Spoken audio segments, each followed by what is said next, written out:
কাল হাসরের মাঠ যখন কায়েম হয়ে যাবে, তখন আমাদের দুনিয়ার জীবনের প্রত্যেকটা চিত্র ভিডিও আকারে আমাদের সামনে আল্লাহ পাক হাজির করায় দিবেন।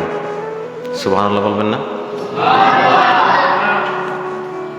কে কি করছে, কার বিরুদ্ধে লড়াই করছে, কার বিরুদ্ধে গোপনে ষড়যন্ত্র করছে, মুনাফিকতা করছে, ভাইয়ের সম্পদ ভাইয়ে লুট করে নিছে, কলম ঠেকায়া গরিবের পেটে লাথি মারছে, আছে না এরকম?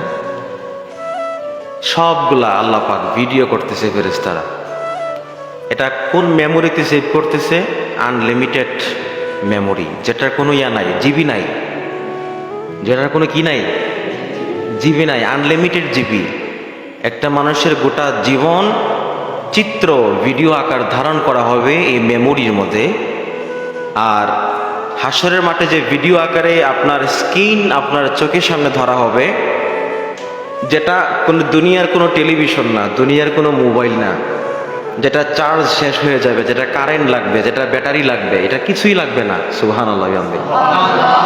এটা অটোমেটিকলি আপনার চোখের সামনে ধরা হবে, আর আপনি আপনার দুনিয়ার জীবনের বাস্তব চিত্রগুলো আপনি দেখতে পারবেন।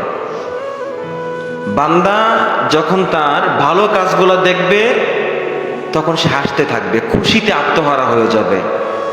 আর যখন বান্দা দেখবে আমি তো এমুক রাতে ওই বাড়িতে চুরি করতে গেছিলাম, আয় হায়, এই ভিডিও তো আমার সামনে চলে আসলো, আমি তো রাস্তার মধ্যে চুরি টেকায়া মানুষের পকেট খালি করছিলাম, হায় হায়, এই ভিডিও তো আমার চোখের সামনে চলে আসলো। তখন বান্দা নিজেকে লজ্জিত হয়ে খুব আফসোস করতে থাকবে, হায় হায়, আমি কি করলাম এটা। এই যে আপনারা এখন বসে আছেন না, এটাও ভিডিও হচ্ছে, এই মোবাইল দিয়ে হচ্ছে, দুনিয়ার ভিডিও।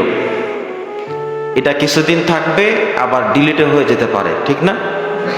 কোনো সিকিউরিটি আছে? কিন্তু ফেরেশতারা যে যন্ত্র দিয়ে ভিডিওগুলো করতেছে, ওই ভিডিওগুলো ডিলিট হবে না। এটা আল্লাহর কুদরতি যন্ত্র। সুবহানাল্লাহ।